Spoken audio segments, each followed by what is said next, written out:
Sinuko natin si Rodrigo Roa Duterte sa dayuhan na para bang wala siyang sariling bayan. Since when did the Philippines become a province of The Hague? As far as we are concerned, we're no longer members of the ICC. And as non-members, can we possibly fall under the jurisdiction of the ICC?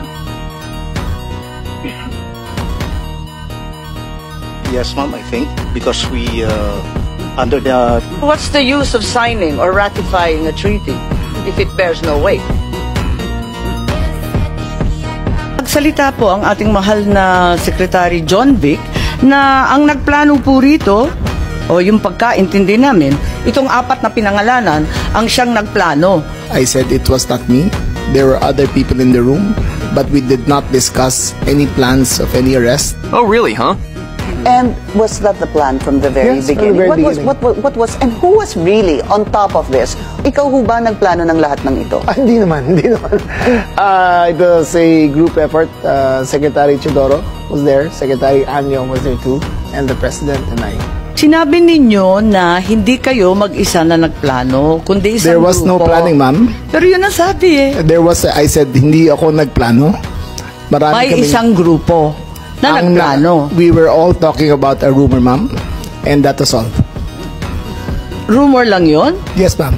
Group effort ang sabi mo eh. Pero para lamang sa kaprasong chismis, magtitipon-tipon pa yung mga sekretary ng kabinete. Nakakatuwa naman. Call it what you may, ma'am. Walang magawa. The only information we got was the words of the former president in Hong Kong. Sa Hong Kong. Sa Hong Kong, ma'am. Na andyan na. Yes, ma'am. Siya pang nauna, hindi kayo. Yes, ma'am. Nakakatuwa, ano? Meron po tinatawag na red diffusion, blue diffusion. May kulay ba ito? Yung pinadala sa atin, anong kulay ng diffusion? Ito po ay wanted person diffusion.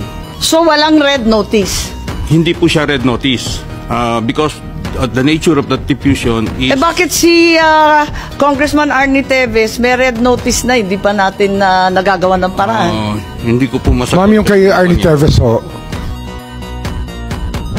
Ang pagkaintindi namin, red notice din ang sinasabi. Eh ngayon, lumalabas na wala kailanman na lumabas na red notice mula sa Interpol, kundi diffusion lamang. Baka dahil sa panahon, kasi mabilis po ang pagganap ng lahat, yung mga pangyayari. So, ibig sabihin, ang katotohanan, walang red notice. Mag-ingat po kayo, you're under oath, makokontempt po tayo. Was this warrant presented to PRRD at the time he was arrested?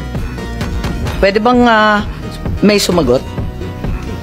Si General Torre, mukhang kabisado niya. Siya yung nasa video eh. Soft copy was given to them on the tube. Ikaw naman Yes, ma'am. bumasa ng Miranda rights, hindi man lang yung prosecutor. Tinikoberan mo na yung papel ng DOJ, kaya sumagot ka ngayon.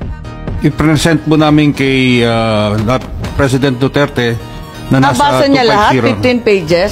Ang bilis-bilis lang lumabas eh. Hindi po niya nabasa yun. Hindi niya nabasa. Hindi niya. Pagpalagay natin hindi siya Vice President, she is an immediate member of the family. Ang immediate members of the family, 24 hours pwede bumisita sa amin, nakakulong kami.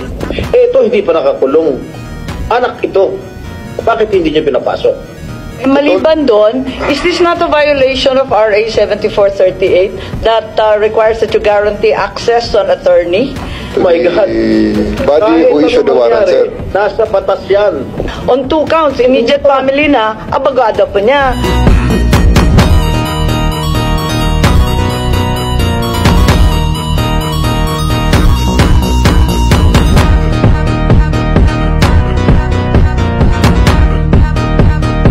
This is bigger than Duterte.